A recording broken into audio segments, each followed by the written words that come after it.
The views and opinions of this podcast are solely our own, with no direct intention to offend or upset. Brilliant. Fucking brilliant.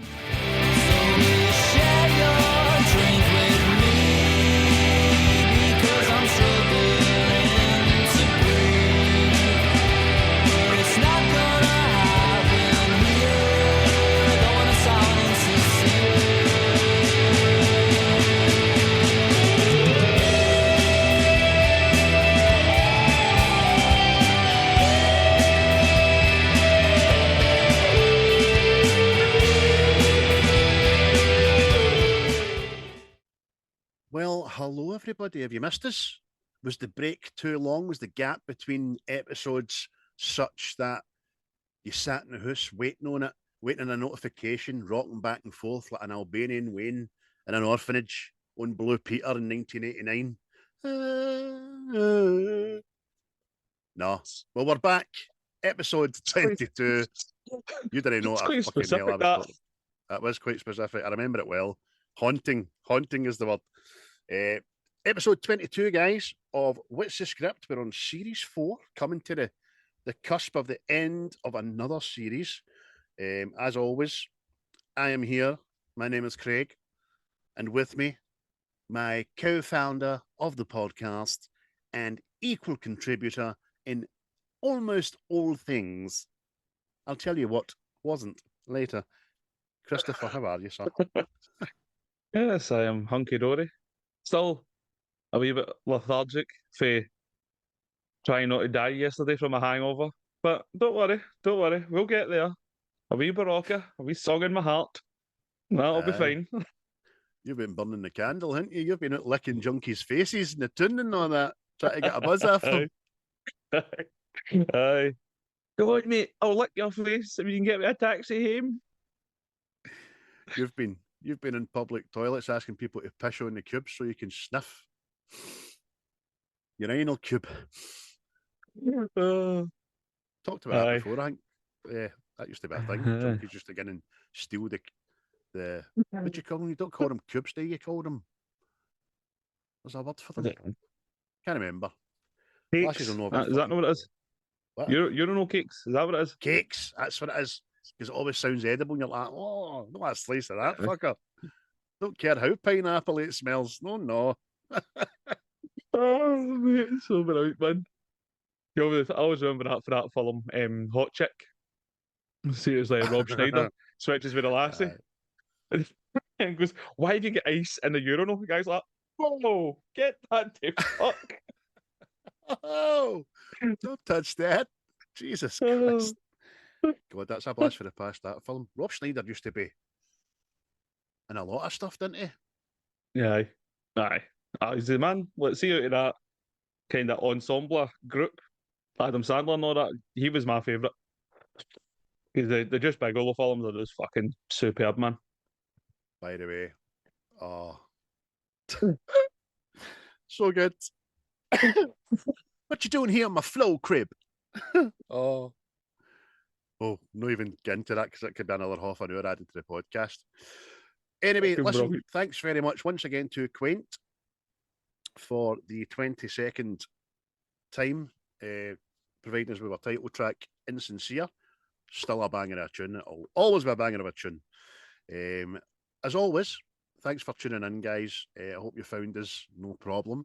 Because there is avenues to find us no problem. There is the usual. There's Twitter, there's Facebook, Spotify, YouTube. Where else is there, Chris? Well,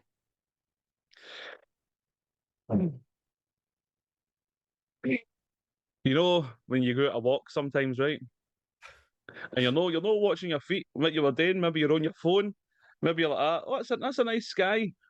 Maybe you just see a nice family day out, you know what I mean? They're walking up the street ahead of you, and you go, oh, and you stone on something. See, right at that moment where you feel what you've stood on, but you don't know what it is, that's where you can find What's the Script.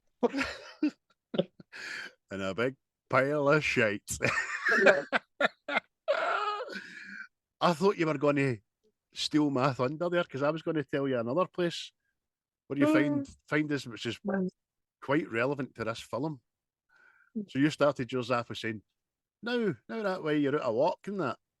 I'll start mine by saying, now that way, if you're blind and you're looking for something and you're walking about, you just fire it Wally style in a shopping centre for you.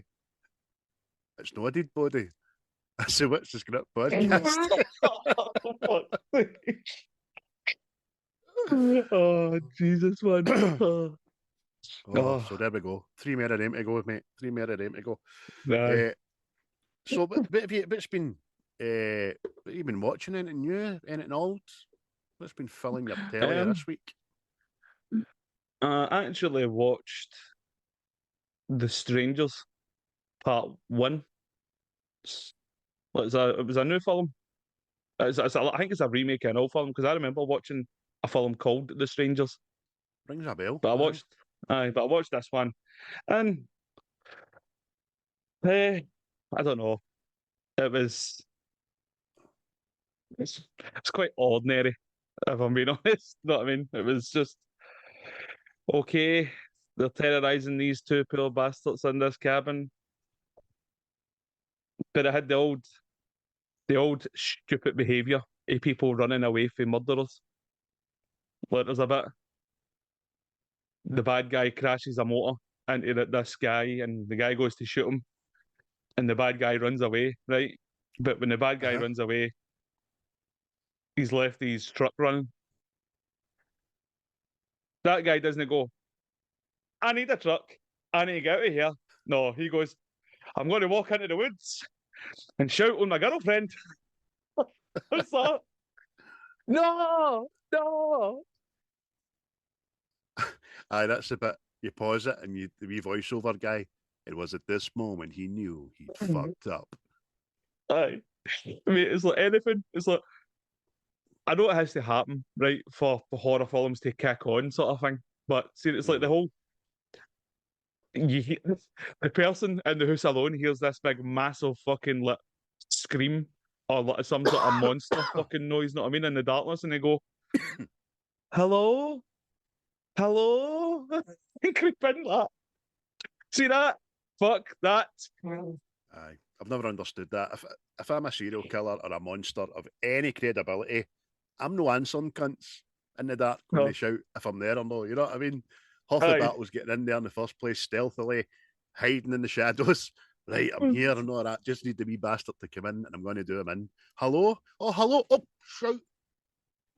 Fucking caught me. Go it again. Do it again. Go. It always reminds me of this Vine I seen years ago, right? It's this black guy, and he's like, he's in the woods. He's like, white people were like, Billy, where are you, Billy? And then he's like, black people were like, Billy's dead, and he's in a full fucking run. And it's so true, man. That I know it has to happen for the film to keep going. You know what I mean? Because I tried to watch the first Omen, and I turned it off. It just Welcome to the club. Didn't register at all, man. I was like, no, this is poor. Poor. Aye. And I like that guy. See that Yorkshireman guy with the accent? Aye, he's good. He is good. But I think I got to 20 odd minutes and I'm like, when does this nun get to fuck? When does this backstory about a nun fuck off? Know what I mean? And I was like, I just can't do it. Mate, I think I got spoiler alert for anybody who's not watched it, but it's like a nod to the original film. See the nun sets herself on fire. I think I'm 5 minutes after that, and I went, turned it off. Know what I mean? Just didn't go anywhere. It didn't have that. See that kind of atmospheric tone to it, like the Omen film did. It just fucking. I was just waiting on something to. What the fuck is happening here? What's a boo? Just another money grab on a big film. You know what I mean? So definitely, mate. Yeah. Anything else? Nah, I don't think so, mate. I think I just went down a wee rabbit hole of watching war films. I watched a Bridge Too Far again last night, and I like that film. Smashing that film. Who's A in young that? Anthony Hopkins, Michael Caine, John Connery. I think Bridge Too what's Far. his name? Oh, he's a big actor too. Fucking Laurence Olivier, is that his name? I Bridge Too don't Far. recall this film at all. This is Oh, it's smashing too. rattling Aye, my so Sean synopsis. Connery, Michael Caine, Duck Bogart, Anthony Hopkins, Robert Redford, James Caan, Gene Hackman, Laurence Oh, Olivier, Jesus fucking Christ. That sounds Ryan amazing. O'Neill. Aye, telling you. Oh, it's a smashing film there. Watch it. A bridge too far. Is this Second World War? Aye. Yes. In Is fact, Gene Wilder a Jew in it? no, he's actually a Polish guy. The Polish Jew? Possibly. Aye. But Oh, I'm going to seek that out. That sounds absolutely smashing. well, we could make that the next film. We could make it the next film. Because it is. It's a smashing wee film, that. Plus, choice. you get to. There you go. So much part with that film. We can get Sean Connery and Michael Caine accents in. Oh, I got a feeling there. I got a feeling down below. Maybe woman. That's your Celine Dion there, me and Chris. I'm alive. Brilliant. See if we tell you what we mean, you'll never unhear it again. I don't know what the words are. I don't know what the words are. Just sounds like gonna make my Bobby harder. Yeah, Bobby hen. Okay, congratulations. Fucking, but aye, but that was me, mate. Just went down a hole watching fucking war films. I don't know if it was because of the old D-Day celebrations and all that, but well, you wouldn't really know it was fucking D-Day, would you? Especially at the Epitaph in London, where it wasn't Union Jack flags it was hanging, it was other flags. But I'm not getting into it. It's just another moan. You know what I mean? I don't decry anybody anything, but come on to fuck. Yeah. Okay, but so that sounds like a good watch, that mate. It really does. Aye. What it says, mate. I was watching it while trying not to die yesterday. I had like and Iron Brews and Waters and all the likes beside me, you know what I mean? And people usually get an IV drip to keep them hydrated. I had an IV drip of curry sauce like that. Get to me. Well, do you know in America, especially LA, that is a fucking thing. You can phone a guy to come and hook you up to a drip if you've got a hangover. And it's apparently the most amazing thing. You're sitting in the morning, getting the IV into you and that shoe, you're smashing for the rest of the day. I'm like, fucking get some of that shit in here. Aye. But I mean, it should be alright, because that's usually what they hook people up to when they're dying. Aye. And or dehydrated. Exactly. Aye. But I think that was me, mate. Aye. Just went down a mad fucking a war fucking whatever. Know what I mean? Answer me this. See when you're hungover, do you enjoy an ice lolly? A day, aye. Usually fill up a pint glass with ice. Too much ice, you know what I mean? And then put water in it. So it's just like, this is a scheme, popsicle. I was just going to say that for our American listeners. An iced lolly is a popsicle. That's what my boys call them. Popsicle daddy. That's a fucking ice lolly. Don't do popsicles, missus. No, I don't say that. Popsicles and candy. My boys. Yeah. Glaswegian. You know what I mean? Yeah. Change states. But enough about me, sir. What have you watched? What have I watched this week? I have watched film-wise Godzilla -1, which I thoroughly enjoyed. Excuse me. It's a good solid 7. I thought the story was good and all that. But a life story in it the main characters, which was all right. But the one thing I thought was really good, the Godzilla itself, it was great, right? And it was loyal to the original. You know what I mean? Was it 60-year anniversary, is it? Yeah, I think so. I've seen that on Twitter the other day. The original black and white one, but in colour and good. And I loved the way the spikes came out one by one on its back before it had the nuclear blast. And I thought the effects were amazing, man. Do you know what I mean? Aye. So I enjoyed that, and I would recommend it to anybody else. I watched Austin Powers, International Man of Mystery, obviously, because I was happy to be, well, we both were asked to be on a collaboration podcast with the guys at Diabolical. Big shout out to them. But you couldn't make it because you were busy getting knocked back for a concert. Oh, fucking Barry. And I had a rare tear with that. We all did. We had a rare tear. But do you know what I done, mate? Right? Anybody that listens to the Diabolical Boys will know the premise of their show at the very end is to reconfigure your own diabolical scheme as opposed to the one that's in the film. So I had mine all done, all nice, smashing. Started reading it out. As I gets to maybe 20 seconds into the story, my screen on my phone dimmed, so it was going to lock. So I went to touch it so I could get another 10 minutes. And my finger took an epileptic fit when it done it. It touched the screen and went. So in that crazy moment, I managed to cut half my story off and then do something that I'll never understand, paste it somewhere in disappear land, because press the back button and all that and it wasn't there. So I made an absolute arse of it. But it was funny. The guys were quite good. They says, don't worry, we'll sort it in the edit. No, nah, you'll need to sort me out in the edit. The other film I tried to put on last night and I lasted 13 and a half minutes was Sandra Bullock's The Lost City.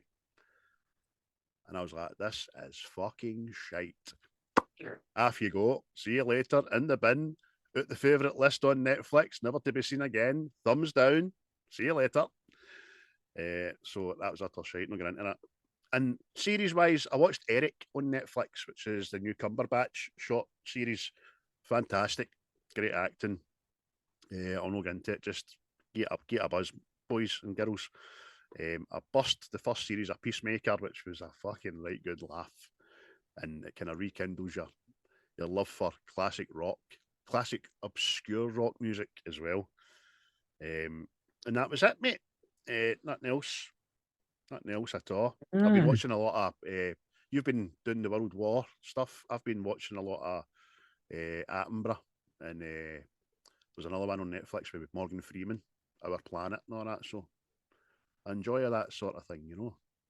Aye, it's good to be taught through the eyes there, you know. It is. But there you go, folks. So this week was my pick, and I picked a classic from back in the day, 1989. See No Evil, Hear No Evil, starring Gene Wilder and Richard of the Prior, Sir Richard of Prior. A couple other ones in there like Kevin Spacey, Joan Severence, and all that. Anthony Zerbe, who we'll get to later on, man. And directed by Arthur Hiller. Aye, I'm sure he done Silver Streak. See that Pryor and Wilder were in before. I think he made that. I think he was the director of that as well. But right, no, it wasn't a name that kind of jumped out at me. Know what I mean? No. So, not right, mate. A quick synopsis for those who haven't seen it. Excuse me. When a man is murdered, two men witness it, but there's just one snag. One's a blind man who hears the killer but can't see them, and the other's a deaf man who sees them leave but didn't hear the shot. Not only don't the police think they're credible witnesses, but fit them for the crime. The killers don't want to take any chances, though, and the two men must now work together to save themselves and bring the killers to justice. Dun, dun, dun.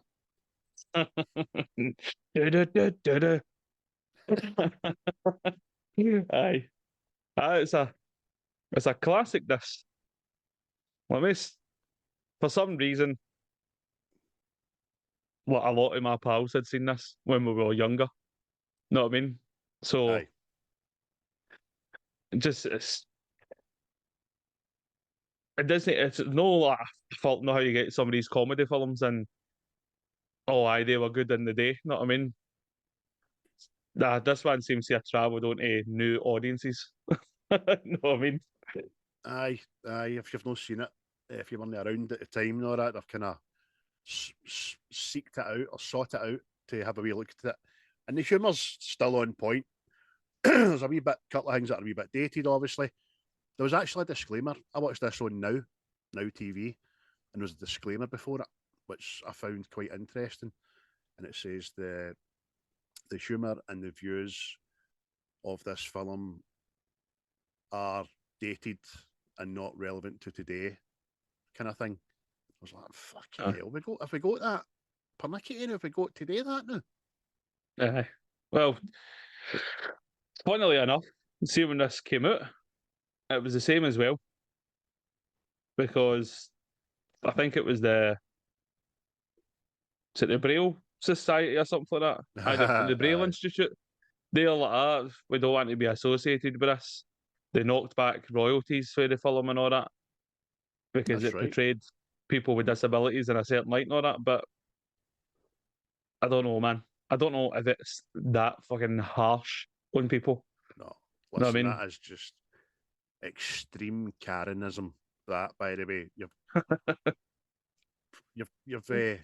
somebody at the top, for talk's sake, or a board or committee at the top of an organisation has withheld probably much needed funds through narrow-sighted principles.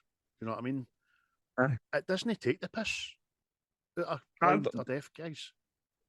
Like I says, I don't think so either. But I'm no deaf or blind, so I don't know. Maybe it does, but it's a comedy film. You know what I mean? Mm-hmm. It's not aimed at a specific person. So, I mean, even Wilder knocked back the role twice because he didn't like how it portrayed people. You know what I mean? And then go to rewrite it, I think. Go to rewrite the script. So, if that was him, I'm not going to be part of this because I feel it's bad. And then he's on board and gets to edit it to what he thought was acceptable. Can it really be considered? Well, I would suggest I don't know. Aye, no, listen, you're right. I would suggest maybe then he's seen the original script and thought that's fucking out of order. So maybe it was going to be more damning to make people with disabilities seem second class or seem stupid or whatever, blah, blah. So kudos to him for fucking rewriting his role. I've got it written down here as well that he fucking rewrote a lot of the script as well. Because Richard Pryor was, I'll know either if he's not in it, I want him, I want Gene Wilder. And there was a lot of back and forth with they two. Please, going to do it. Or as Richard Pryor would probably say, hey, motherfucker, do this movie, motherfucker. Yeah, lion. Lions and tigers and shit. But, it's it's funny, man. There's a lot in this that you could have wrote down, but it's like visual. Know what I mean? It's funny visually, some of the stuff in it, and it's fucking. Man, there's so many bits in it. You're like, fuck's sake. Exactly. But again, very different scores for IMDb and Rotten Tomatoes. IMDb, it received a 6.8 out of 10, which is, spoiler, roughly what I'm probably going to market, you know what I mean? And Rotten Tomatoes audience score 27%. Fucking what? Why are people going on to watch comedies and just because this is not a funny film. This is a funny film, I know. and a lot of the humour's out with the two guys' disability and all. It's just patter. Exactly. You know what I mean? It's I don't know, mate. Because I did go look at that myself, but I don't know if that's critics maybe because it's just fucking. Again, it just seems like the critic thing and people actually got to watch these films is fucking night and day, really. So I don't know because to me, obviously, when this came out, it had all the right humour. Now you can still laugh at it because the humour's still relevant. You know what I mean?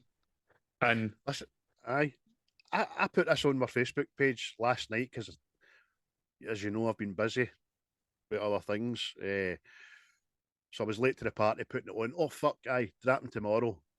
See no evil, hear no evil, and I get feedback. I get a bit of feedback off it right away. About a couple of guys saying, "Love this film, great film." Oh, I've not seen this in ages. Can't wait. And all that. See, I don't know him. Did it turned around and seen this and thought that's fucking shite. Well, see, when I think Richard Pryor, mate, I think this film.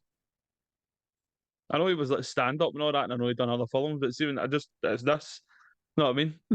So when I think Richard Pryor, I think Superman 3. So there you go. I bet you do. But this as well, mate. This is just up there with it. And you meant to say Gene Wilder and Richard Pryor together on a film. See, I can't think to this day and age who the two guys would be of that caliber. If you heard that they were making a film, Gary, you'd be absolutely buzzing for it, by the way. 1989, I was 11, right? So I don't fucking... I was playing football and checking my bobby for pubes every morning, you know what I mean? But I didn't... I wasn't up to speed on the comings and goings of the next blockbuster in Hollywood. And this wasn't a blockbuster by any manner. I mean, it was just another a film, but it's so good, mate. Aye. But it's like, what says here, like, Richard Pryor and Gene Wilder have made 4 films together. Right. Or something like that. And this is the one you go, you hear no evil, see no evil. Know what I mean? Aye. But I don't know if I've came across anybody that doesn't like it. Put it that way. And then, like we were saying, you go in and you see that Rotten Tomatoes and you go, really? Know what I mean? Is this people just going, oh. I see when I see a score like that, mate. I just look and think, I feel sorry for your family. You must be the life and soul at every funeral. You fucking wet wipe. I don't know, mate. Are they just gone? Because I did read one of them, and it was this unfunny fucking. And I'm going, who the fuck are you? Where do you live? Know what I mean? Are you allowed near a phone? Like, the scientists have discovered a black hole, and it's your fucking address. Like, know what I mean? It's like, how the fuck is it no? Like, even right at how this kicks off, Gene Wilder standing in the street doesn't know he's getting beeped at, and people are shouting at him. Know what I mean? New York. Know what I mean? And it's just, no, you're the idiot, Richard Pryor. You talk to me, motherfucker. That's brilliant. Because see how when he is getting insulted and he realises he's obviously getting the volume control as well, his own voice. Aye. And he just shouts back at Kurtzman. It's fucking, and that's what I'm talking about. See that alone, mate? It's hilarious. Oh. And I don't know, again, who's that making funny? Know what I mean? No. I mean, I'm pretty sure blind people didn't see the film and deaf people didn't hear about it. So it's fucking... There's my joke. And that was a joke, folks. If you take offence to that, then unfollow us. You know what I mean? That's just a fucking joke. That's what humour is. That is what humour is. Do you know what I mean? Oh, fuck's sake, man. See Gene Wilder, mate. He's one of these actors, right? He's been with me through for growing up. Some of the favouriteest films I've ever seen in my life. We've done Young Frankenstein. We've done this. There's others that we could do, Blazing Saddles and all that. And a lot of Mel Brooks collabs. he's a kind of guy. I'm fucking so sad when I heard that he had passed away.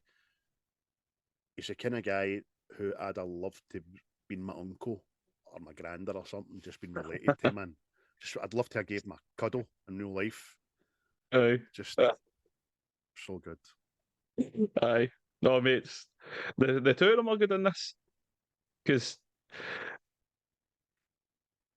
the two of them did go to learn how to do these disabilities, right? Know what I mean? 100%. So, but see Richard Pryor playing a blind guy, mate. I could believe he was blind. I genuinely couldn't believe it. Aye, was. There was on the IMDb where I do most of my homework on these films. There's a goofs section, and this week I just never bothered reading it. I just find that to be pernickety shit. You can see yourself. There's a couple of places when how the fuck did he answer him and how did he find him? Do you know what I mean? Who cares? It's a fucking film. But like you say, mate, Gene Wilder went to the New York League for the Hard of Hearing to study for the role. There he was assigned a speech pathologist, Karen Webb, who would ultimately become his fourth wife. There you go. You know what I mean? Aye. Aye. Put it about there, Gene. I'm just saying, look, even for like this kind of film, these guys they put work into the role. Know what I mean? Mm-hmm. No, it's just that American phrase, is it? They didn't dial it in, man. You know what I mean? They turned up. They turned up to work. Those guys. They didn't just dial it in. Well, see the music in this. This is my one big bugbear. The that's fucking shit. But it made it feel dead 80s. And there was no score. No score, no. man. No score. I know, because they still do this. I was laughing at it because it felt like Columbo to me. See, whenever the bad guys are on screen, it's just a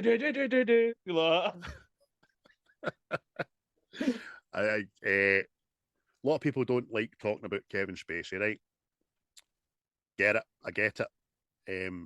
But those same people won't acknowledge the fact that the guy's been cleared and is just an actor whose reputation has been tarnished so badly that nobody wants to hire him. And this was kind of pre-big Kevin Spacey. He's very slapstick British villain in this, isn't he? Right. I say. Because the first time you see him, he's got a cigarette holder.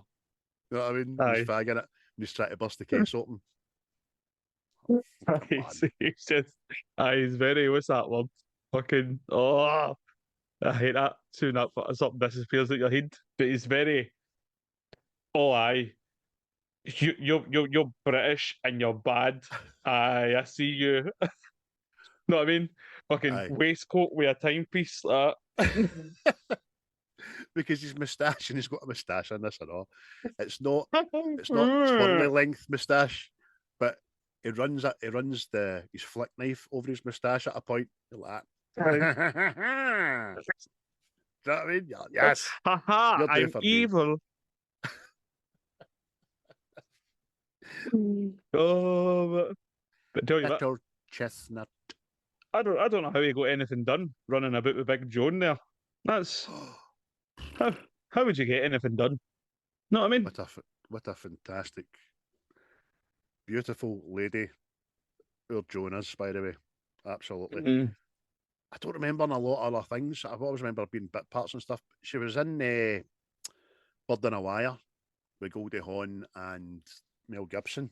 One of Mel Gibson's ex-lovers. Ha ha ha ha. There's a shotgun on the farm. She was a vet and all that. And this.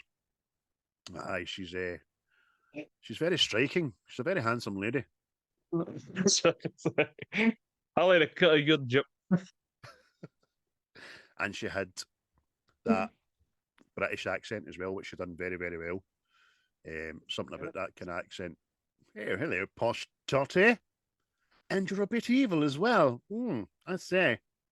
A bit of crumpet, are we? And you're going to say that. You're going to say that. It doesn't sound good as a bit of pancake, you know what I mean? Some people like pancakes, some people What like is it crumpets. about that? See when they say that, but it's a bit of crumpet. It's like fucking that's a dirty accent. How have you dirtied that?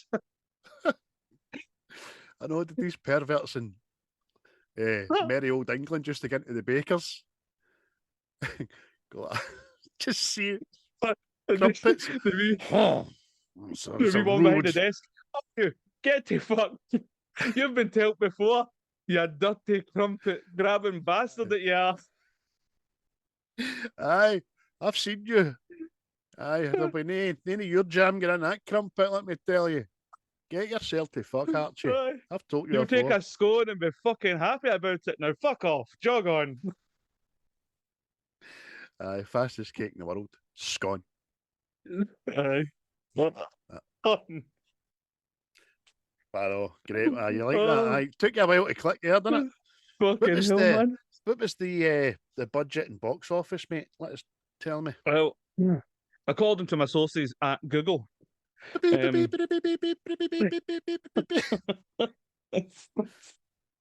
the Brodsky beat speeding up there? Well, apparently it was $18 million for the budget. And I brought in $46.9 million. So again, to me, that's money made. So I mean, I don't know what they spent 18 million on, but hey ho. You know what I mean? Aye. I can only imagine movie budget wise, you know what I mean? Especially back in the day when you had to do it at location and there was none of this fucking kid on CGI location. It must be a right hefty chunk of the budget goes to location. You know what I mean? Aye. That's where my thinking was, because a lot of it's New York. And to be able to go, right, we're taking you this part of the city for a couple of hours or a couple of days. It must be expensive. You know what I mean? Well, sorry. No, I was just going to say, because that thing it was getting fought. By the way, fucking, here's a wee exclusive for you lads. There's a Lockerbie Netflix series coming out that was filmed at our work, right? Correct. They were only on site for what? 2 days, maybe a day, and apparently it cost like 350,000. So to hire the space. Aye, so that's just there. Know what I mean? There you go. So and our work, get none of it. Aye. Hey, what's that? Is that your begging bowl? Is it? Stick that right up your ass. Well, we're not going to give you any money, but what we are going to give you is this fantastic gif of Leonardo DiCaprio chuckling merrily. There you go. But talk about location. The first 20 seconds of this film lets you know exactly where you are because you get the Twin Towers, God bless them. And then just if you didn't know what city you were in, you get a gang of Jews, a gang of Chinese, and some Italians all arguing amongst themselves in their own wee factions. You know what I mean? In New York, yeah. Aye. But it's fucking New York, mate. I reckon that's probably where the sizable amount of the money went. You know what I mean? Because it's New York, innit?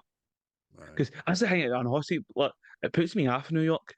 See this opening scene? See just the amount of fucking people roaming about. It's just, busy, I couldn't be doing with that. You know what I mean? Everybody hustling and bustling. I still want to go one day, man. Still want to go. See my big mate Alan. You met Alan, didn't you? Aye. He was there at Times Square the day before that maniac jumped in the taxi and ran through all the people in Times Square and all that. He missed that by a day. Oh, Jesus. Sake. But here, this brings me to my first issue, right? With Wally's sister. New York, right? No, I know New York's kind of changed, but there's still some fucking shady characters, right? All this traffic, fucking hustle and bustle, people everywhere, and then her blind brother just goes, "I'll make my own way there." Like, indeed, you will not. Get in the fucking motor and I'll drop you off.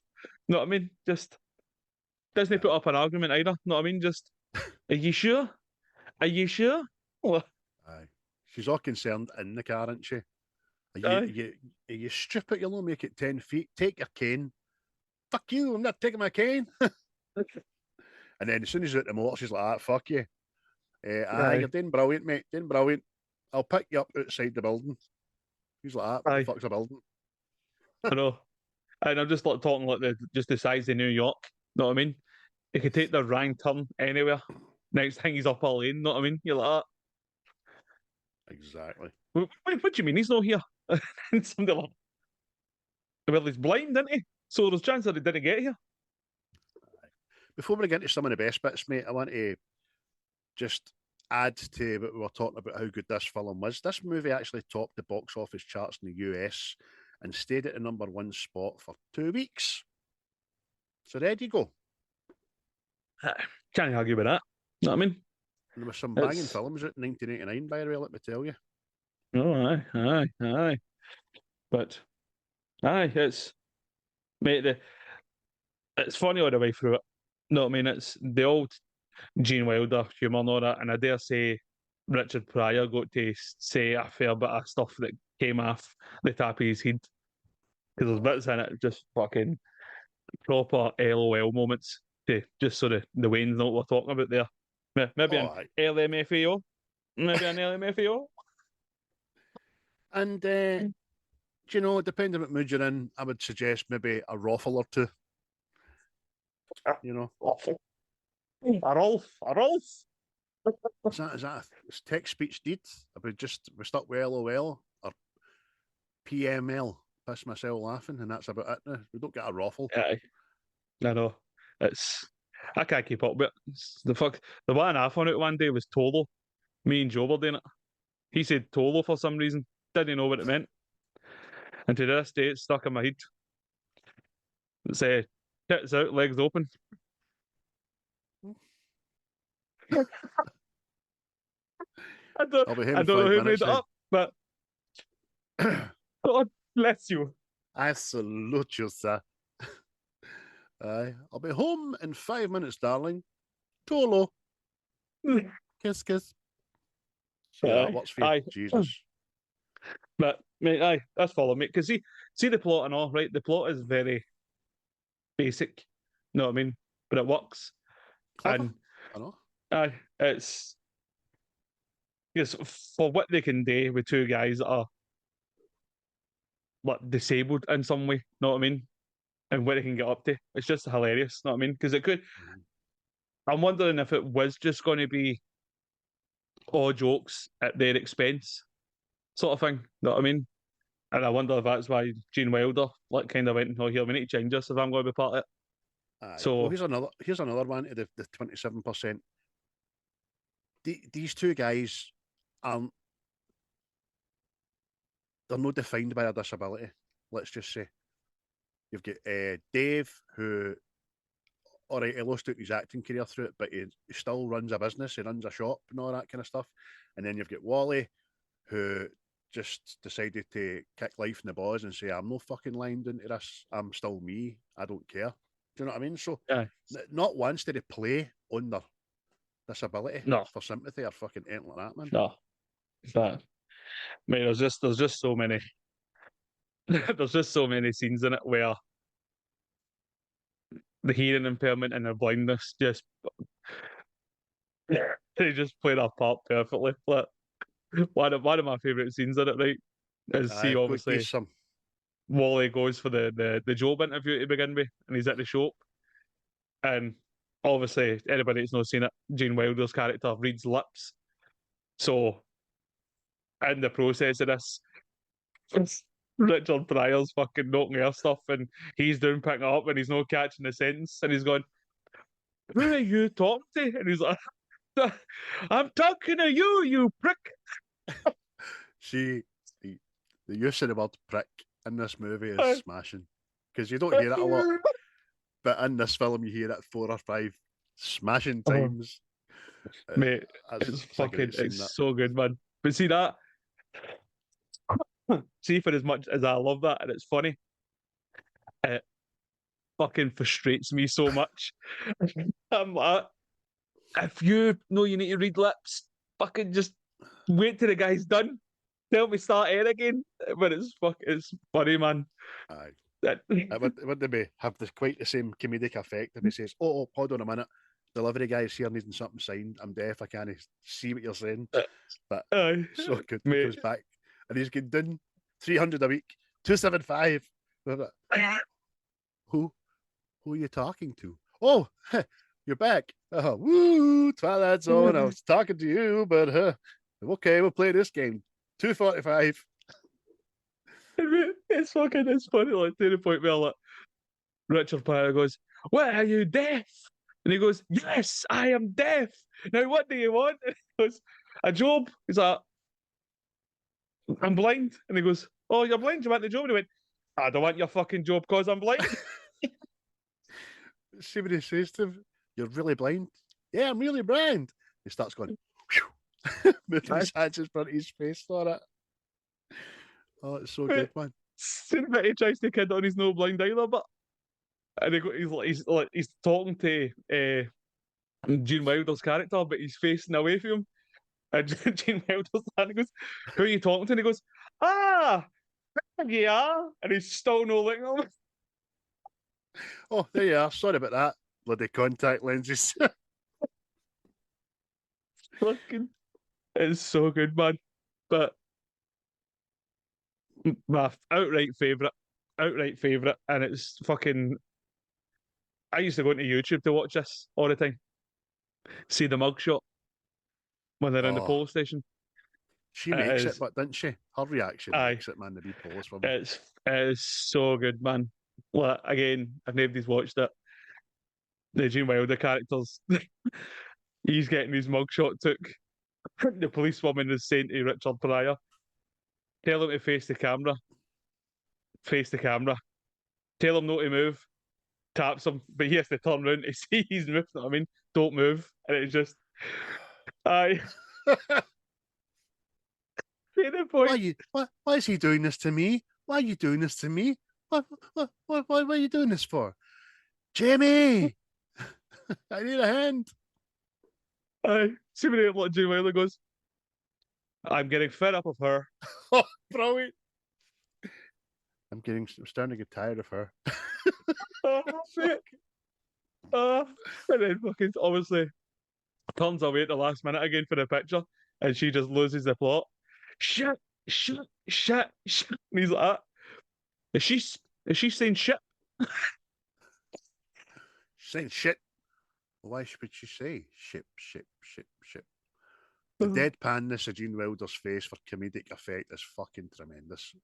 Especially in this film, because if you look for it, you can see him trying not to break character at Richard Pryor, because he's got a half smile like that a couple of times. It's so good, man. It is so, mate. It's so well done, and it's perfect, man. It's again, it's that frustrating thing. You're that police woman, you know what I mean? You're like that. Fucking stay still. That's brilliant, man. And that's on the back of Wally and him having a conversation, which is kind of vital to the plot, making a plan what we're going to do and all that. Then this thing's happening. It's genius, man. So good. Anything else, mate? I have got other ones here, but I don't want to say in case I steal some of yours, mate. So why then? Couple of quickies right at the start. Wally finds himself at the fucking races, and the camera's just him looking through a set of binoculars. He's fucking blood. I remember the first time I seen that, and I was fucking out. I spat my tea out, man. That was so funny. What the hell are you doing? I don't want people here to see that I'm blind. He's doing that. I don't see when he's doing it, and he's going, Come on, and he's pulling the race. See the other wee guy beside him, he's like, what the fuck's he looking at? There's another race somewhere else. So there's that. Oh, and then there's a whole meeting for Harvey Wallbangers. He stuns the guy's coat. Hey, jerk off. Get off my fucking... Who the fuck are you? Who the fuck drink you up? Oh, I'm David Thingmay. Nice to meet you. You must be Harvey Wallbanger. I'm here to meet you. Ah, fucking wise guy. You're fucking funny. And then the fight. Oh, fucking. See if you were that guy, but you could never show face in New York again. Oh, no. Oh, man, what happened to your cutting? Blind guy battered me. Sorry, what? See that choreography for that as well. Shuffle left, and now to the right. 11 o'clock, 12 o'clock, all that. That's so good, man. So good. Mate. Again, it's writing I don't think would be done nowadays. It's just the cheap laugh would be in there now, I think. Whereas this is just funny, man. It's brilliant, mate. The stuff in it, they've like the two of them working in tandem with a lot of things about it. It's brilliant, man. So good, man. What do you think of the? You touched on it lightly. The plot was simple and good and all that. But what do you think of the plot for the baddies? It's what I say. I mean, it's simple, but it plays its part. You know what I mean? It's because what is it they usually call these things? Is it MacGuffins or something? Aye. The wee coin. You know what I mean? It's like, what the fuck's this? You know what I mean? But by the way, that is totally fucking irrelevant in it. The coin. Aye. Even when we find out what it actually is, it doesn't matter a fucking jot what it is. There's no big payoff at all. No. It's no, You know what I mean? It's no Julius Caesar's fucking last quid. You know what I mean? It's no Leonardo da Vinci's fucking 1/2 coin. It's just the last point they put in the puggy machine. You know what I mean? But but it's like, hey, I'm looking for 4 bars. I got a nudges. But fucking Mario. I was Leonardo da Vinci. How Leonardo da Vinci talked. How do you know it's Leonardo da Vinci? It's a me. But see the coin in itself, that it's irrelevant, that it's just, again, it just fits in with the theme of this film. Like, it's just these two fuck ups, and this coin just keeps getting. It's like a thing, and it's like Switch. It's like, it's like fucking Snatch. See where this diamond just keeps changing horns. Know what I mean? And it's just everybody's trying to get it, but it's really irrelevant to whatever's going on. It's just fucking funny, man. I know what you mean. Did you notice? See when the murder happens, right? And fucking mad sweaty book came in. I was like, "Gonna you wipe your face, you sweaty bastard." He's always sweating and everything he does. That guy, that actor. See Wally, he's got an apron on. I think Instagram stole the fucking logo off his apron. The logo. Aye. Because I was like, I've seen that before. What the fuck is that? Aye. But mate, it's like that. No, see when he gets shot, he gets down in stages. It's like, That's a proper bad death, isn't it? Aye. Oh, fucking superb, man. But mate, it's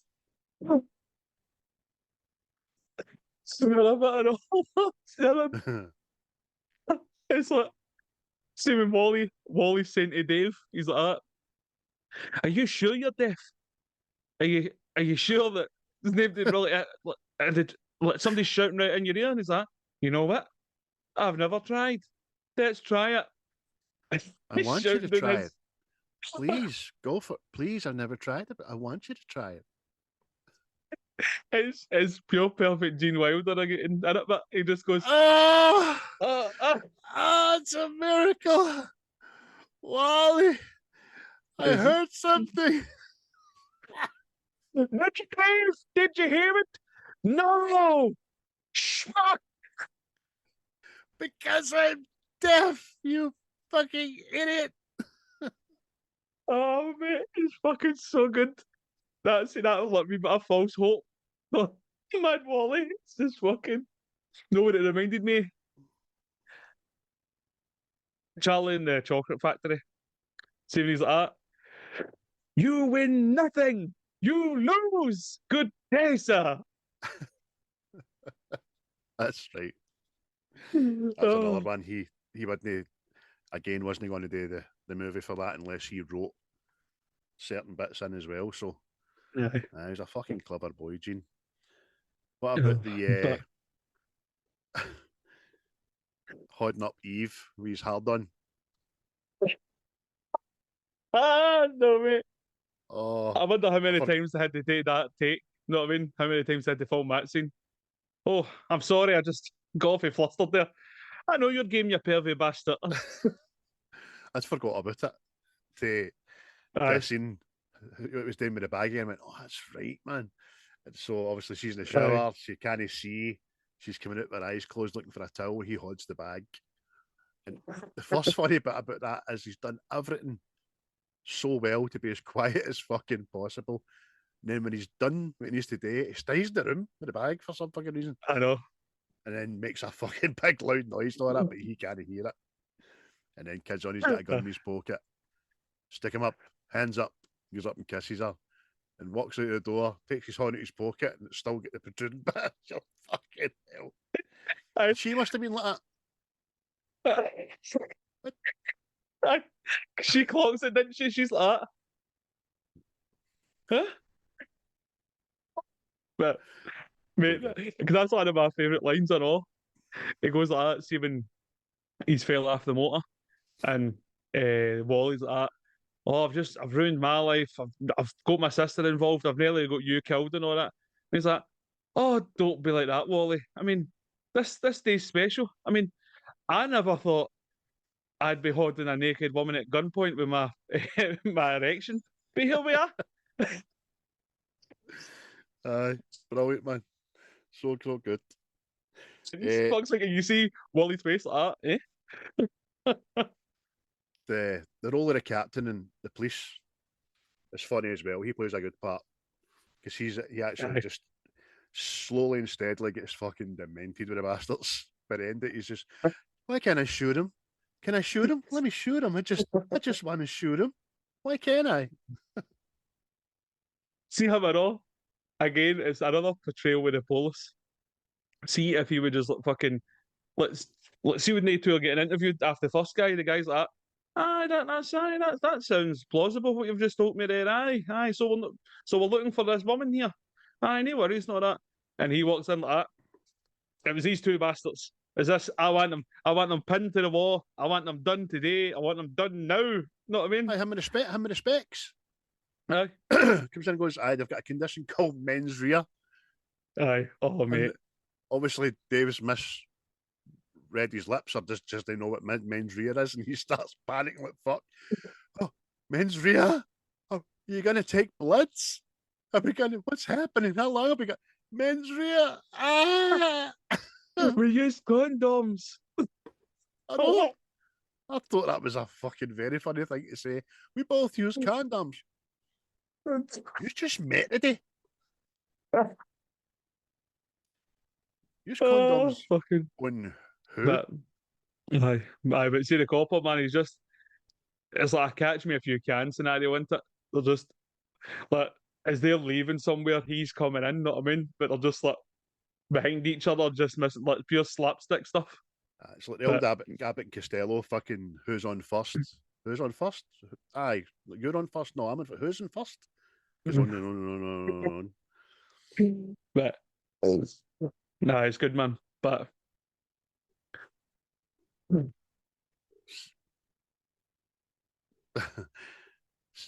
see when they escape. Remember that bit when he's like, I can't shoot him.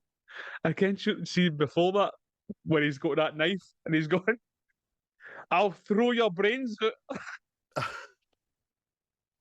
I know. And he thinks this guy's listening to him, you know what I mean? But behind him is the whole police fucking station. Like, turn around. He's like, that's it. Look at you creep. I've got you. Then when he turns her in, after Wally tells me to turn her in and sees all the police, he's calm as you like, isn't he? Oh, when did you guys get here? I fucking see when they first escape from the police station as well. And they're going down the street. And Wally has the fucking great idea of, don't walk beside me. What? Don't walk beside me. They're looking for a blind down the roof guy. Don't walk beside me. What would you want me to do? You'll no last 2 feet. Go, stamp your feet. I'll be able to hear if you stamp your feet. I was like, Jesus Christ. They starts fucking walking like an AT&T. You know what I mean? At a Star Wars. That's just brilliant about that. See when she appears and she goes, What? Why is David doing that? He's like, I don't know. He needs the toilet. I was just saying to him, you gotta go. You gotta go. He stayed it right beside her. That means if she's not going to see him. Oh, fucking so good, man. So good. Do you know one of the best ad-libbed bits in this film is? And it's just a fleeting thing, and it's just fucking hilarious. So when they get to a Mattel's a toy company. Sorry. Motel. They get to a motel. The motel. And they look in, but the guy's reading the paper and it's got their mugshots on it. So they turn around and the wee cleaner's there. This way. Come on. And they start doing a tango, starts dancing. He's no blind. I'm just teaching him how to dance. Fucking brilliant, man. Cleaner. Oh.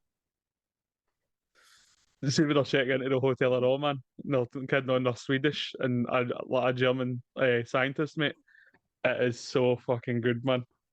Oh, that is. He's trying to put on a mad Swedish accent, and I'm like, what should he do? This is my voice. Aye, what part of Sweet Youthie? In fact, taking that into account about his colour, when he's on the subway with his sister as well. Oh, mate. And he goes, you mean I'm not white? What the hell did you tell me? I'm not white, I'm black. She's fucking mortified. Does Dad know? And he starts touching his face. He's like, Jesus Christ, you're right. I'm black. What are the guys down at the club going to say? What? What a confused cunts on the subway. Try to work it out. Mate, we've seen that bit as well, man. After he's kind of been rumbled that he's not a scientist.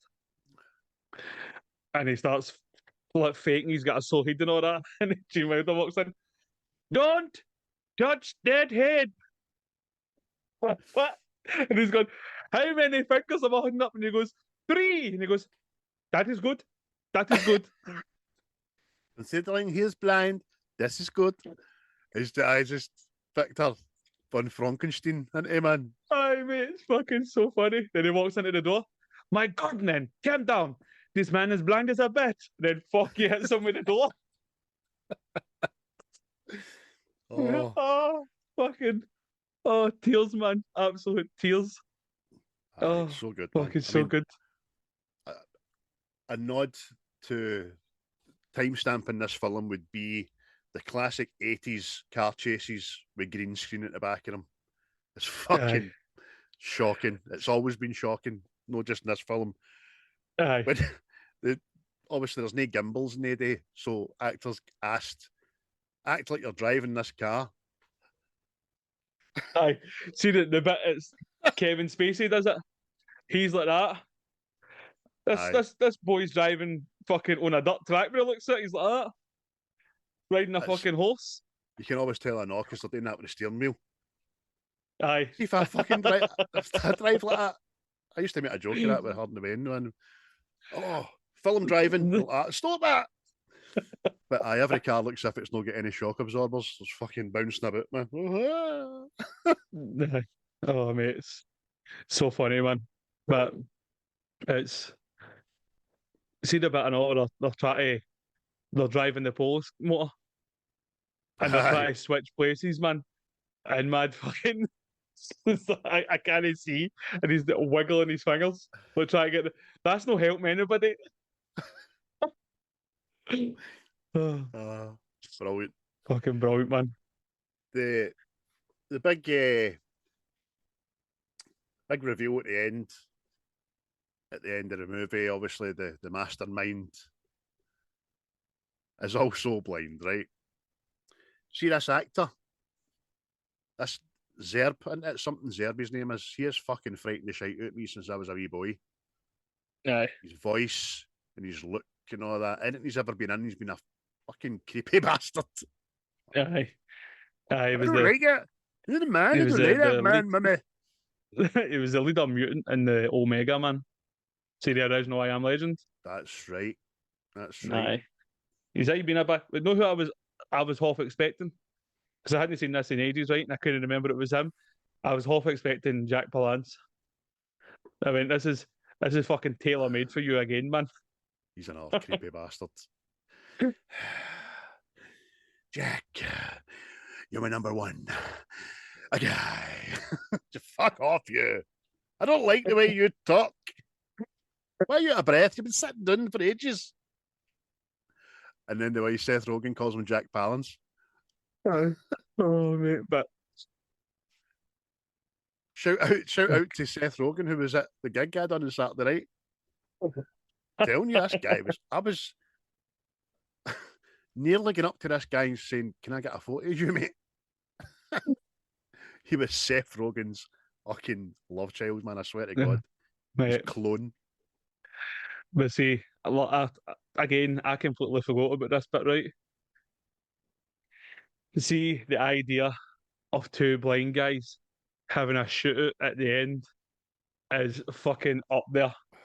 Like, see when that was thought up, somebody went, "Hey, listen, no, we should do here. Two blind guys have a shootout at the end." Like, it's just fucking, it's genius, man. It's genius. You know, listen to genius, but see when Eve comes in, right, and fucking shoots him through that black window. The body's obviously a dummy, isn't it? And it fucking batters after the rocks. I was pissing myself last night watching that. Do not remember that at all. But hey, I swear to God, mate. That I nearly pissed myself last night. See, watching that again. Oh, mate, because see when she shoots him, he's been pulled through the wall by a fucking, I don't know, man. It's just fucking scuds and away this wee dummy rolls away. I'm like that. Oh my God, how did I forget about that? She's only got a wee handgun and it looks like he's been shot with a rocket at the end of fucking True Lies. Oh, mate, it's so, mate, I actually wrote that down specifically. It is over the fucking top. It is over the top, man. Oh, dear. Oh, I nearly hurt myself last night watching that. Oh. I nearly hurt myself at all, mate. What's some of your favourite lines in the movie? Oh, well. Quotation for the nation. Well, I'd say, man, it got me. Right after, again, it's Richard Pryor for me, right? I thought these have got to have been ad-libbed or something, but see that one just, "I'm talking to you, you prick."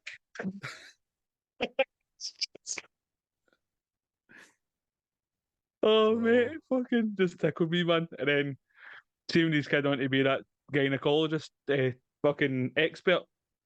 I thought, well, some of my patients like to go walking. The other ones like to go the bicycling. But really, all they want to do is the fucking. The fucking gets them there every time. I like it myself. One in the morning and then little in the evening. You know, the punta, punta, punta. Oh, fucking so good, man. Seeing that, seeing the people in the crowd, they're all like, oh. Like, his methods are groundbreaking. Geriatric fucking, like, getting to the tickly bit, know what I mean? I'm like, oh. And that's when you draw the line, is it? Fucking, Aye. Oh, mate, it was, again, forgot about it. As soon as he said it, couldn't fucking stop laughing, man. Oh. One of the best bits on it, I highlighted in the reveal last week when I shared your post was when Eve is saying goodbye to them because they're going to go and get killed, apparently. And thank you, Mr. Carew. What would you like, Wally? Suppose a fuck is that a question? I'm afraid so. She says it in such a way as if I had another 10 minutes, I probably would have. You know that way. But I'm afraid I've got to take I'd give you your vitamins. Oh, aye. Oh. You've already said the word about afraid to shoot somebody with my erection today. You know what I mean? Aye, mate. I've just seen it in the men's rear, I know. See that as well, mate. See that whole bit? Tickled. Aye. Because there's a point he actually has to be dragged down to the cells and he's screaming, "Why? Why?" Aye. And that's the last you hear about it. It's instantly forgotten after that, but it's the physical acting of Gene Wilder there. Truly looks traumatised and nobody's gonna fuck about it. You know what I mean? And Wally talked about prison. He says, I hear prison's not so bad if you like it up the butt. It's as if it's voluntary. But mate, there's a lot of it, mate. It just seems off the cuff. Like you could have just wrote so much shit down. Know what I mean? Like there's one. See when Richard Pryor's faking that he's taking a bad turn, and the other he's don't touch that head, and he goes, the wee guy goes, and who are you? And he goes, good actually, thanks for asking. You're like, he's misread his lips. Oh, fucking. See the Harvey Wallbanger bit, I know. When Dave's trying to talk Wally out of fighting this guy, he's like, Wally, he's big, he could put a hole through your head, and fucking Wally just goes, fuck him, and his holes. See when he's talking of getting rid of the pole smoke and all, and he's going like, you just say fuck it, fucking A. Fuck her, fuck them, fuck me. Brilliant, man. The two were shouting it. You can do that. I can't do that. You can just swear. You say it an awful lot. Again, when it comes in as the Wally's, I'm blind, and he comes in and goes, don't touch that head. And he says, he's talking to Wally, goes, tell me the first thing that pops into your head. Pussy. And his wee Swedish accent, pussy. They go, it's this amazing. This man is cured.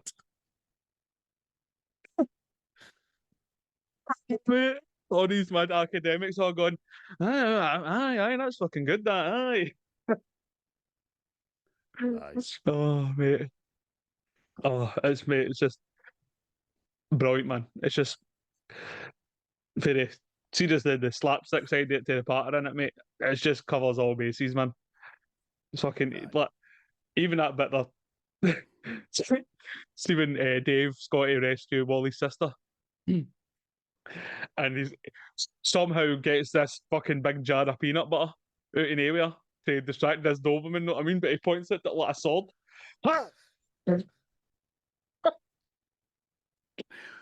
I see your teeth and I raise you a sweet salty snack. Oh. Then he breaks into the greenhouse. Doesn't realise it's fucking alarm. He thinks he's doing well and all that. He's going, shh, so good so far. And she's like, fuck's sake. You can't read her lips because she's gagged, but you can't read her eyes going like that. Oh, for fuck's sake. Oh, mate, it's fucking so good, man. But see, look, the film's like fucking, what, an hour 40 odd minutes. It doesn't feel that long. No, it doesn't. I noticed when I was doing my notes, I wrote an awful lot in the first 25 fucking minutes, and I thought, I better slow down here, man. I'm going to end up doing the way we used to do it, full script. Yeah. But after that, it just, it was a blur, innit? Right up to the last bit when he says to Captain Braddock, Wally's like, Captain Braddock? Yes? Yeah, dickhead. Dickhead. Aye, mate. See, it must be that hard. See, it must have been hard doing that because technically he's got to look at the camera without looking at the camera. Know what I mean? That sounds like that. It's very believable that he's blind. Know what I mean? Aye. Definitely does it really, really well. And what I noticed last night, I know, because I didn't really notice it before, was watching Gene Wilder look at Wally's lips every time he was talking, which was great acting because easy forget to do that, you know what I mean? Yep. But so see, I'm saying that, I know. Mm-hmm. I'm saying that. Well, it's the question that usually fucking crops up with stuff like this. Would you rather be blind or deaf? Deaf. Which is probably surprising to anybody that knows me, my love for music and all that stuff, but I just can't imagine walking about in darkness. I can't imagine seeing people, seeing my boys. I think I'm too feared to be blind. I think I could cope with no hearing, especially now when I wake up. Anyway, I'm fucking half deaf anyway when I wake up now. I need to get my contraption out to clear my ears again. What would you? I couldn't readily decide, mate, because fucking. I remember getting that. No. Don't ask that question and then I couldn't possibly. No, because I can see the no the upside. You know what I mean? But because I've had that fucking. Might not had that. You see the upside. The DLA money would come in nice and handy and all that. You know, could chuck my job. I remember I got to see that glue year, and I couldn't hear anything. Aye, and I was like that, and it was fucking horrible. It was like everything sounded like you were underwater, and I was going, "Oh, I don't know if I could be doing with this." But in the same light and all, you want to get to watch movies. You need to fucking watch where you're going. Know what I mean? That thing I said at the start. Oh, if I stepped in, that'd be happening quite a lot. It's fucking. I don't know, man. But I'd be deafness. I'd be a terrible blind cunt, man. I would. Would you mean? Or just? I just would be a bad blind person. I'd just be fucking helpless and hopeless, and I'd know where to go. I'd be too feared. I thought you were going to turn into the bad guy in this, just sitting in the dark. Or I'd be fucking. I'd get myself right into shape and become the fucking Daredevil of the Gorbals. Oh. No for to fight crime, just to batter people that stay in the Gorbals. This fucking sounds quite fascinating. Aye, Palestine flag at your window. Come here, you. Aye, I think I would be. I think I'd rather be deaf. Aye, deaf. Aye, I think I'd go deaf. That way you can still read. I'm of the opinion, music-wise, that we could still put a speaker up to our chest. Do you know what I mean? And feel the music. Is that not what Pete Tong done? Did he not lose his hearing? And he was doing DJing where he's just had his bare feet on the stage, and that way you could hang with the beats. All right. I know Phil Collins as well. He's got about 20% of one of his ears left, which is a fucking shame. That man's just deteriorated beyond fucking recognition. Can't he drum anymore? Can't he play music? Can't he sing? Just looks ill, the poor guy. What a talent he was as well, man. Yeah. But aye. No, I just thought I'd ask that because it's usually a question that pops up. Know what I mean? Because obviously when COVID was about, I lost my sense of fucking taste. Know what I mean? And that was a nightmare. So that's right. You did lose your sense of taste because you picked fucking a couple of shitey films, man. So you did. Hey, hey, he got you. Oh, I was there listening to The Wanted and all that.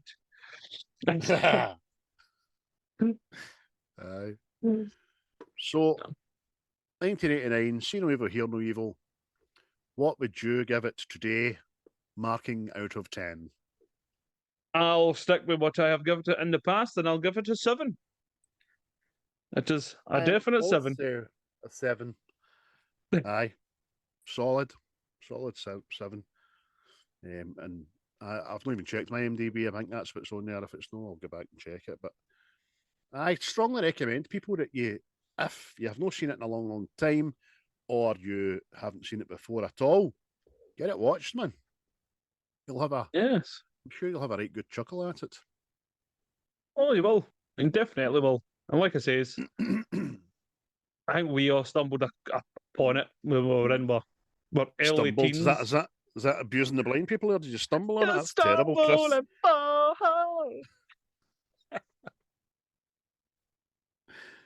Oh dear. Can you whack a bit of feeder? You Especially when you're feeding the pony. It's been a while. So thank you very much, everybody, for tuning in again. Like, share, love, comment as well, man. If there's anything you want to hear reviewed, or a film you think deserves to be watched that we might not have seen or that, please let us know. Do you know what I mean? If you enjoyed it, as I said, consider sharing it with someone, whether you like them or absolutely fucking loathe them, because word of mouth is how we grow, and your support means the world to us. As always, forgot to give shout outs at the start to our homeboys at the Seismic Cinema /Soccer. Diabolical guys as well. Looking forward to that collab coming out. We will be getting Diabolical on with us some point in the near future, which I think will be good. They asked, I was going to ask them anyway, but they was like, maybe we can come on yours. I went, fucking A. And they said we definitely want you and Chris back on yours as well sometime in the future, so that's all good. But just keep getting involved with us, people. Yes. Oh, the Breakfast crew as well. The Masters of the Universe. That was funny, man. That was funny. That was funny as fuck. Grildor, he is a wee bastard in it, man. Also, they didn't have the budget to date Orko, who was missing. Orko's a wee floating good. You know what I mean? Aye. But that's just a fucking mad film, that.